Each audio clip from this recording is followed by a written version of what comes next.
Hey, good morning. Hope everybody's doing okay. We are continuing in our study in the book of Philippians, and we are in Philippians chapter 2. Last week we went through Philippians 2 verses 1 through 11, which a lot of people call Paul's master story. I would recommend going back and reading through that again, because the text that we're going to be covering this morning is sort of a continuation of that, and he starts off with the word therefore in verse 12, which obviously that indicates to us that he's picking up on the idea, the foundation that he laid in verses 1 through 11. And verses 1 through 11 is that poetic text that we talked about last week, where Paul says to do nothing from selfish ambition or conceit, but to empty ourselves in the manner of Christ, just as Christ emptied himself and humbled himself, becoming obedient to the point of death. That's how we're supposed to live towards one another.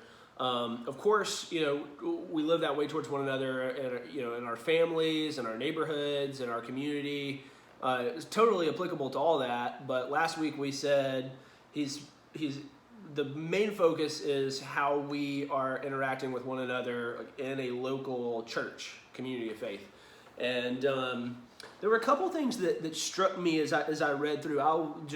I'll confess to you, so you know that I'm not like a blind N.T. Wright follower. Going through the course this week, I kind of felt like the course went a few directions that the text isn't necessarily going. And so, not that it was bad, but I just had one thing that I wanted to bring out that kind of struck me from the text. And so I'll read it. It's Philippians 2, verses 12 through the end of chapter 2. And for our thoughts, I'm going to focus mainly on the first few verses, because he gets kind of personal with what his plans are and particular people that he's going to be sending to Philippi towards the end. But so pick it up in verse 12. Philippians chapter 2, verse 12. Therefore, my beloved, as you have always obeyed, so now, not only as in my presence, but much more in my absence, work out your own salvation with fear and trembling, for it is God who works in you, both to will and to work for his good pleasure. Do all things without grumbling or disputing, that you may be blameless and innocent, children of God, without blemish, in the midst of a crooked and twisted generation, among whom you shine as lights in the world, holding fast to the word of life, so that in the day of Christ I may be poured out, that I did not run in vain or labor in vain. Even if I am to be poured out as a drink offering upon the sacrificial offering of your faith, I am glad and rejoice with you all. Likewise, you also should be glad and rejoice with me. I hope in the Lord Jesus to send Timothy to you soon, so that I may be cheered by news of you. For I have no one like him who will be genuinely concerned for your welfare. For they all seek their own interests, not those of Jesus Christ. But you know Timothy's proven worth, how as a son with a father he has served with me in the gospel. I hope therefore to send him just as soon as I see how it will go with me, and I trust in the Lord that shortly I myself will come also. I have thought it necessary to send to you Epaphroditus, my brother and fellow worker and fellow soldier, and your messenger and minister to my need, for he has been longing for you all and has been distressed because you heard that he was ill. Indeed, he was ill, near to death, but God had mercy on him, and not only on him, but on me also, lest I should have sorrow upon sorrow. I am the more eager to send him, therefore, that you may rejoice at seeing him again, and that I may be less anxious. So receive him in the Lord with all joy and honor such men, for he nearly died for the work of Christ, risking his life to complete what was lacking in your service to me. So, I just kind of want to point out one thing that struck me this week. You can see the second half of that. He's saying, "I'm going to send Timothy to you, and hopefully he'll come back with a report that would fill my spirit and give me joy." We've talked about how Paul seems to have a sincere love for these people, for this church. He said, "I want to send Epaphroditus to you."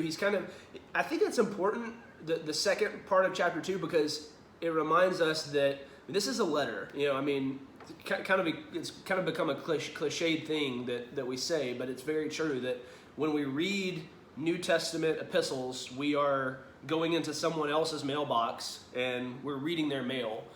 And the thing that I want to point out is that he's writing this letter not to a person. He's writing this letter to a church, to a local community of people. And everything that he says in Philippians chapter 2, verses 1 through 11, we said last week, the goal of that is so that the church would be unified. The only way that that's going to happen is if the individual people in the church actually demonstrate these qualities of humility and self-emptying and serving one another sacrificially. But the goal of this is so that the church will be strengthened and that the community of people will be unified. And it's sort of hard, I think, for us as like Western, especially Americans. Like, individuality is so much built into our story as Americans. Like that's what we prize. Who are you as an individual? What have you done? What have you accomplished? How are you going to pull yourself up by your bootstraps? And so we have a tendency to really prize and focus on individuality. But like in the world of the New Testament, this is ancient Jewish world and Greco-Roman world, there wasn't as much of a focus on individuality. It was much more focus on who are you, not as an individual, isolated, but who are you in the community. And there are a couple of statements that Paul makes here that I think it's important for us to see. Most applications that I hear from there are two really famous statements that he makes. One of them is, do all things without grumbling or disputing. That would probably make a top 50 list of most famous verses or sayings in the Bible. Do all things without grumbling or disputing. And if I were just to ask you, how do you most often hear that? It almost reads like a proverb. How often do you read that proverb or that statement applied on just an individual level? You tell your son to take out the garbage and he complains and you say, hey, do all things without grumbling or disputing.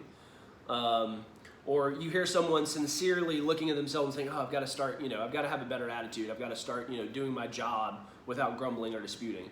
It's not to say that those are, bad qualities or that those are bad applications, but within the context of Philippians 2, everything is about the unity of the church, of the community. I think what he's actually saying is, do all things without grumbling or disputing against one another. I don't know if you can hear Liv roaring in there, but they're doing like on an Elsa game, so just ignore that. They're saying, Paul is saying, as a church, do all things without grumbling or disputing against one another. Because his goal in all of this is that this local community, he says, I'll offer myself as a drink offering on the altar of your faith. But when he says your faith, he's not talking to an individual person. He's talking to like this church. He wants them to be built up and established as a community. That's the whole point.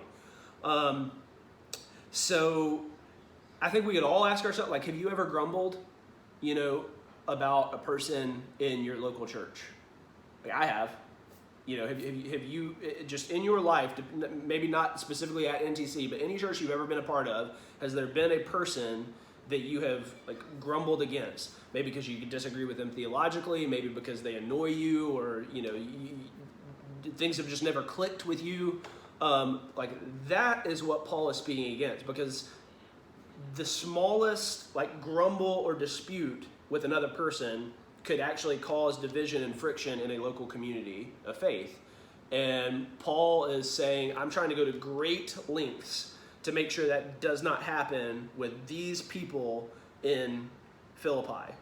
So I want us to think about that in terms of our relationship with one another in a local church. Again, unity in the midst of diversity. That can be a thing that's easier said than done. And one outcome or one path we could take is we could say, okay, well, I disagree with, the decision that our church has made, on X, Y, or Z, or I disagree with this particular direction that we're going. I'm going to stay, I'll be unified, but I'm still going to grumble against all the people that I disagree with, or I'm going to grumble against the leadership or whatever it is, and I'm going to make sure everybody knows I have a dispute with this, and this, and any chance I get, I'm going to voice that. That's what he's speaking against. true unity looks more like love, And so the other thing is he says, he tells them to work out their own salvation with fear and trembling. And every time I've ever heard that applied, it's been just on an individual, hey, you have to, talking about my soul going to heaven as an individual, I have to work out my own salvation with fear and trembling. I want to kind of question that a little bit, and just reading through and asking in context, what is this about? I actually think he's saying to the church in their relationship with one another that as a church, they have to work out their salvation as a community. Like he says, in the midst of, a pagan world. He's like, you're called to be holy, blameless and innocent children of God without blemish in the midst of a crooked and twisted generation. So it's like they're a community of faith and they're surrounded by a crooked and twisted generation. Their salvation as a church is not a guaranteed thing. They might crumble. They might fall. Like the church could dissolve. So I think what he's saying to them is, again, going back through the poem in Philippians 2:3-11, empty yourself. Do nothing from selfish ambition or empty conceit. Love one another sacrificially, just as Christ loved us sacrificially on the cross. He did not regard equality with God a thing to be grasped, but he emptied himself, made himself a servant, become a servant for one another. Continuing on with that, do all things without grumbling or disputing. He's still talking about the way we're behaving towards one another. And he says, work out your own salvation. I think he's saying, I want the church to survive in Philippi. Like, I want the church to be saved. I don't actually think that he's saying here that on an individual level, hey, you work out your own salvation so that when you die, your soul will go to heaven. There's all kinds of problems with that. I think he's saying, the church, you guys work hard so that the church will be saved. But why is he so concerned about the church being saved? Well, he says it in here. I'm going to read that verse again, and I've got this ESV like Reader's Bible that doesn't have verses. So I believe it's around verse 13. He says, "Do all things without grumbling or disputing, that you may be blameless and innocent, children of God without blemish in the midst of a crooked and twisted generation, among whom you shine as lights in the world, holding fast to the word of life." One of the reasons Paul is so concerned about them being unified is so that as a church, they would shine as lights out in the world. They would shine as lights to this crooked and perverse generation. And that's not a new thing that Paul makes up. That language, the idea of a community shining as lights to the outside world, is taken straight from the Hebrew Scriptures. I mean, the prophetic texts of the Old Testament say this over and over and over again. When the prophets tell Israel, stop worshiping idols and stop abusing the poor and follow the Torah, and they give them all of these instructions, and they're telling them to repent as a nation. The goal of that repentance is so that they would shine as lights to the world around them, so that the Gentiles, surrounding nations, would be drawn to Yahweh, so that they would enter into their community. Others were welcomed in. It wasn't meant to be like an exclusive club that, we have this separate law that we're following, which proves that we're better than everyone else. No, they're doing this so that other people would be drawn in. And when you look at the first couple of centuries of the church, how the church just exploded in Rome in the first 2 centuries, almost all of those conversions, almost none of them came from someone making a philosophical argument or a historical argument. Hardly any conversions happened because 2 people were talking and one person made a really strong, watertight case for the resurrection of Jesus. Most of those conversions happened because there's these group of people down the street who are living their lives completely differently, and they're not participating in a lot of the things that we're participating in. We've talked about like in the book of Revelation and the imperial cult, but like they're totally just sharing their money with one another, and they're like women and widows in their community that they're caring for financially, and they're all just sort of loving and caring for one another.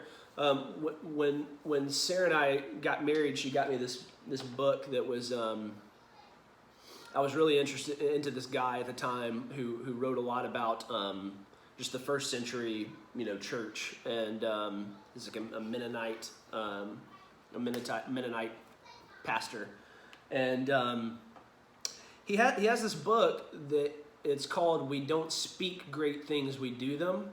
And most of the book is a conversation between Origen, and I assume most of you are familiar with Origen. He's considered a church father in the 2nd century, and just a pagan atheist who's a friend of his. And they're talking, and at one point in the conversation, the atheist friend says, you're always talking about love and how love in your community exists. He's like, I don't. What is all, like, how can you prove that to me? Like, I don't really believe in all of that. I don't see it. And Origen says, he essentially invites him to church. He says, well, just come out to our community and you'll see. I don't know what ended up happening with that, but what was interesting to me as I read the dialogue between Origen and his friend was that Origen never really makes a historical or philosophical case for the resurrection of Jesus. He doesn't try to convince him intellectually. He tries to convince him by the fact that, hey, there's a group of people who have just turned their lives upside. They're totally living radically differently, and it's beautiful, and you should come, check it out. Maybe you want to participate in it with us. That's how the church actually exploded. That's why Paul is so concerned about unity in Philippians 2 and throughout the New Testament, is because as the church is unified and they're actually sacrificially loving one another, the natural result of that is people out in the community go, oh, that's awesome. Oh yeah, let's go be a part of that. Not everyone will do that, but that's the idea of shining as a light to the world. And so I want to read. This is Brian Zahnd. Again, I'm showing you this book, acting as if you can read it. It's called "Sinners in the Hands of a Loving God." It's a response, sort of, to "Sinners in the Hands of an Angry God," famous Enlightenment book, theological book. But it's pretty good. He has a couple of just really... Zahnd is one of those guys that to me is not... if you're looking for someone to give you just like an exposition of a biblical text, he's not the best at that, but he's just got a really sort of creative mind, and he applies it to his faith, and he says really challenging and convicting things, and this book's full of that kind of stuff. So when I mentioned the book last week, I had a couple people ask me the title. So this would be a really good book, I think, to read. I think a lot of you guys would enjoy it. It's called "Sinners in the Hands of a Loving God," and then it's subtitled "The Scandalous Truth of the Very Good News." So he says this about the importance of church. He says, "Today it is the task of every local church to be a kind of suburb of the New Jerusalem here and now." Then I'm going to skip ahead because he talks about this a lot. He says, where do we find New Jerusalem? Wherever we find people banding together with the intention of following the Lamb in the new way of being human. New Jerusalem is found in Ephesus, Corinth, Rome, London, Los Angeles, Lagos, and Beijing. Wherever churches enact a healing presence in broken communities, New Jerusalem is there. New Jerusalem is both a symbolic prophetic vision and a tangible present reality. So I love that idea of it's the church's task to be a suburb of New Jerusalem. That's what Paul's telling them in Philippians 2. He's saying, you guys have to be united because you are tasked with the burden of being a suburb of new creation. Like the rest of the world should look at this church and say, that's what new creation is going to look like. Of course, it's going to be broken and imperfect because we're not always going to do it perfectly because we're sinners ourselves. We bring that into our communities. But the spirit of new creation is there by the way that we treat one another and the way that we talk about one another and the way that we live for one another. And so I just wanted to point out that out because I think it's important for us to see the importance of our church, especially in a time like this where we can't even get together. Kind of our default is to fall back onto our individuality and focus on ourselves. It's really hard to read the New Testament through an individualistic lens because almost all of it is written to groups of people. And so how does Paul's instruction to this church convict us and challenge us specifically as a church as we try and become that suburb of new creation that Zahn talked about? So hopefully this is helpful for you. Hopefully it's something that we can pray about together, on our own, and that we can continue to implement together as we move back towards meeting together hopefully soon. So love you all, miss you, and we'll talk to you soon.